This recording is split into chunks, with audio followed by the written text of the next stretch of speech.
trumpas komentaras yra būtent labiausiai su to susijęs, ką ministras šiaip labai teisingai bando sudėlioti, kad yra ekonominė dalis, kuri atveria tam tikrą potencialą, kuris šiaip šalies ekonominiai raidai yra būtinas. Daugybė šalių sėkmės istorijos parodė, kad būtent migrantai dažnai prisidėjo prie ekonominio proveržio. Laikotarpiu tyrimai rodo Lietuvoje, pavyzdžiui, per paskutinius 5-6 metus migrantų sukurta pridėtinė ekonominė vertė yra 36 milijardai. ES investicijų fondai per tą laikotarpį buvo viso labo 17.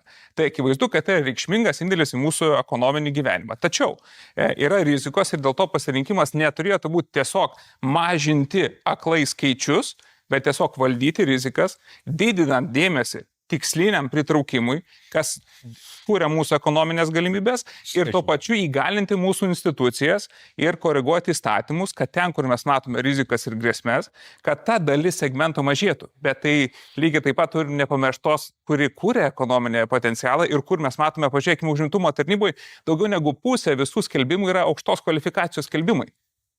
O mes viso labo tik 5% leidimų dirbti išrašom aukštai kvalifikacijai. Didelis prasilenkimas.